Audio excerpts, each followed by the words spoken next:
Hello everyone. In this lecture we will discuss about paging. Okay. So we are discussing about memory allocation techniques in which we have already dealt with contiguous memory allocation. Contiguous memory allocation means continuous memory allocation. Okay. In contiguous memory allocation there are two types, that is fixed partition allocation and variable partition allocation. Okay. These are the two parts in contiguous memory allocation. Okay. In fixed partition allocation, memory is of fixed portions. Okay. In variable partition method, memory you can take, if you want, whatever the size you want, you can take that in the variable partition allocation. In fixed partition allocation, internal fragmentation issue is seen, whereas in variable partition allocation, external fragmentation problem is seen. These are the two problems faced in contiguous memory allocation. Okay. So fixed partition allocation is raised a issue internal fragmentation, which is resolved by variable partition allocation. But in variable partition allocation, there is a issue raised called external fragmentation, and that external fragmentation problem has to be resolved by some manner. Okay. So for that we use non-contiguous memory allocation. Okay. So in this video we will discuss about non-contiguous memory allocation. By the name itself we can understand that it is a non-continuous memory allocation. Means while allocating memory there is no such limit or no such rule that memory has to be allocated in a sequential manner. You can allocate memory anywhere whenever you find a free space. Okay. In non-contiguous memory allocation, again there are two parts. The first one is paging and the second one is segmentation. So in this lecture we will discuss about paging. Okay. So what is paging? Paging is a storage mechanism that allows operating system to retrieve process from the secondary storage into the main memory in the form of pages. So in variable partition technique we have seen a problem of external fragmentation. So paging is mainly concentrated to avoid the external fragmentation issue. Okay. So we will see this with an example. So in paging what happens? See, this is a secondary memory and this is the main memory. Okay. So normally in fixed partition allocation and variable partition allocation, what happened? In fixed partition allocation, memory is divided into portions, but each portion will be of different size. It may be of equal size or it may be of different sizes. Okay. So that is why there we have seen a internal fragmentation problem. Okay. Means I am talking about the fixed partition allocation. There what happens? Portions are fixed like this, but size of the portion is different. Okay. So what happened there? If my program is having requires some 10 KB and this portion is of 20 KB, so remaining 10 KB portion is wasted here. That is called as internal fragmentation. That is seen in fixed partition allocation. Whereas in external variable partition technique, what happens? There memory blocks are divided. In variable partition technique, memory blocks are not divided. If my process needs some 10 KB, then I will go into the main memory and I will take up only 10 KB. I will not take 20 KB. I only take 10 KB. So second process, if I require some 30 KB, then I will take 30 KB. Third process 40 KB, I will take 40 KB. I have only some 3 processes and I have taken memory for those 3 processes. And remaining memory is getting wasted here. Okay. So that wasted memory is called as external fragmentation. This issue is seen in variable partition technique. Okay. So to avoid that external fragmentation problem, we use paging. Okay. What is the use of paging? Let's see this diagram. Okay. In paging what happens means, if my process is there, I have one process in my hand and I wanted to execute that process. Okay, so my process is of let us think, my process is consists of some 5 kb. Okay, my process needs some 5 kb of memory. So what I will do, I will divide it. Okay, I will divide it into equal parts. Okay, let us say that main memory is there. Okay, in the main memory, not only one process, there will be so many processes. Okay, and in the main memory I found only 5 blocks. Okay, only 5 blocks. Main memory, only 5 blocks are there, and my process is there. Okay, my process is of some 5 kb. Okay, so as main memory is having only 5 blocks, I will divide my program into 5 blocks only. Okay, so single program is divided into 5 blocks. If I divide 5 blocks in secondary memory, that each block is referred as page. Okay, according to the main memory slots, free available slots, I will divide my program into some equal parts. Okay, so this is 1 kb, this is 1 kb, this is 1 kb, this is 1 kb, this is 1 kb. Okay, equal number of parts I have divided. So the same block which is referred as a page in the secondary memory is referred as a frame in the main memory. The equal block in the main memory is referred as a frame. The equal block in the secondary memory is referred as a page. Okay, so here then what happens, my process, according to the available slots, I will divide my program into pieces, and then I can load into the main memory for execution. So equal number of slots means there is no wastage of memory here, no external fragmentation is seen here. Okay, this is how paging is used. We will see with another example. See this example. This is the main memory, and in secondary memory process A1, process A3, process A2, process A4 are there. This is the main memory, and all these processes reside in the secondary memory. This is the main memory.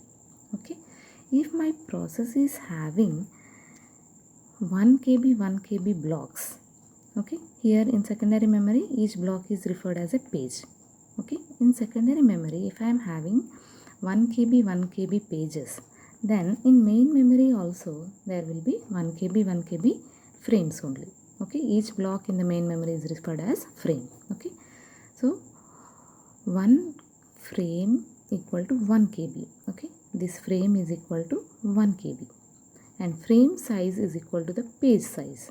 So if this frame is of 1 kb, then this page is also 1 kb only. Okay, so this is my first program, this is my first process A1, and I wanted to execute this process, so I will load this program into the main memory. If I am getting the continuous memory locations, okay, this is a main memory. In this memory, if continuous memory slots are free, then I can directly put my program. I will make the pieces of my program and I will directly put in the program in the main memory continuously. So here process A1 took some 4 frames continuously because this space is free. If at all main memory is consisting of some other process here, in first frame some other process is there, second frame other process, fourth frame other process is there, then what I will do, for my process A1 I will take second one, third one, fourth one, second frame, third, fourth frame, sixth frame, like that I will take according to the available slot, because paging is considered as a non-contiguous memory allocation. In non-contiguous memory allocation, wherever the memory slot is free, there I can load my program. Okay, so as here in main memory all slots are free, I have taken continuous memory locations. Okay, for my process A1 I have taken 4 frames, and for my process A2 I have taken 4 frames, and for process A3 4 frames, process A4 4 frames. Okay, if in main memory there are available slot, then always you have to go for the contiguous memory allocation only. That is, continuously you can take the memory location. Okay, that is my main priority. If main memory is filled with other processes, then only you have to go with non-contiguous memory locations. So by using this paging, what happens? External fragmentation problem is resolved, because each page and each frame is of same size. So there will be no wastage of memory. Okay. Let us think I have only some 3 processes: process A1, process A2, process A3. These 4 blocks are free now. Okay, and these 4 blocks are of equal size, and some other process will come. Let us think process A4 came, and process A4 will look into the main memory. It has some 4 slots free. So process A4 will make changes in the program and divides the program into 4 slots only. If main memory is consisting of 3 slots, only 3 available slots, then this process A4 will make program into 3 parts only, so that memory is not wasted. So external fragmentation problem is resolved in paging. By using paging, external fragmentation problem is resolved. Okay, this is the theory part for your understanding. So as I told you, there is a possibility that the size of the last part may be less than the page size, if at all. In some cases, in rare cases, this single slot may be get wasted, but that is not an issue. Okay, only in rare cases. Pages of a process are brought into the main memory only when there is a requirement, otherwise they reside in the secondary storage only. So I have some 4 process here. Okay, in the secondary memory. If I want to execute only process A2, then I will execute only process A2. Remaining processes will stay in the secondary memory only. Only process A2, which has to be executed, will be loaded into the main memory. This is how external fragmentation problem is resolved. One page of a process is mainly stored in one of the frames of the memory. Also, the pages can be stored at different locations of the memory, but always the main priority is to find contiguous frames. So as I told you, if frames are free, then you can go for continuous memory allocation. If frames are not free, then you can go with non-contiguous memory allocation, but always priority is contiguous memory location. Okay, so here also address mapping is done. Okay, because always secondary memory consists of logical address and main memory consists of physical address. So that is the reason even in paging also address mapping is done. Here for address mapping, a page table is used. Okay, so here what happens? Here somewhere secondary memory is there. Okay, here secondary memory will be there. This is the main memory. Okay, secondary memory will consist of logical address. Primary memory, RAM, consists of physical address. Main memory consists of physical address. So what CPU will be doing? This P means what? This is a logical address. Logical address, where logical address will be present? Secondary memory. In secondary memory, each and every slot is considered as page. So P is nothing but page. Okay, means we are talking about the secondary memory. In secondary memory, the page number. What is D? D is offset. Which line you wanted to execute. Okay, as main memory physical address is different from the logical address, CPU performs this address mapping technique by using page table. So CPU will take up the page. So in my secondary memory, I have one process in which I wanted to execute some P2 program. Okay, so that P2 page number, okay, where P2 is stored, that page number is taken here and the instruction number is also given. If I want to execute some three number instruction, that 3 number is nothing but offset number. Okay, here logical secondary memory logical address page and offset number that is stored in the page table. Okay, and here frame number, main memory, physical address. In physical address, each block is considered as a frame. So this is the frame number and this is the offset number. As CPU want to execute some third instruction, the number is not changed because it is also want to execute the third number only. Number will not be changed but frame will be changed. Okay, so in page table it will search. So I want to execute some page and this instruction, third instruction, it will search and it will show the frame of the main memory, frame and offset number. Okay, this is how address mapping is done and execution of a program is done. The CPU always generates a logical address. In order to access the main memory, always a physical address is needed. This is already we have discussed in my last video, logical and physical address mapping. You can watch that video. Okay, so logical address generated by CPU always consists of two parts. One is page number and page offset. So this is the page number and this is the page offset. Page number is used to specify the specific page of the process from which the CPU wants to read the data, and it is also used as an index to the page table. Okay, page offset means it is mainly used to specify the specific word on the page that the CPU wants to read. Word on the page means instruction. Page table in operating system. As I have discussed, this is how address mapping will be done in paging by using page table. You can take a screenshot of it for your exams. Okay, and here also in main memory, physical address also consists of two parts that I have shown you. This one is frame number and the second one is offset. Page offset and frame number, where frame number is used to indicate the specific frame where the required page is stored, and the page offset indicates the specific word that has to be read from the page. Okay, the page size and frame size is defined with the help of the hardware. Both are same size. Frame size and page size are same. Coming to the advantages of the paging, it is easy to use memory management algorithm. By using memory management algorithm only, we have cleared the issue of external fragmentation and also memory address mapping, and it also resolves the problem of external fragmentation. As page size and frame size is same, external fragmentation issue is resolved.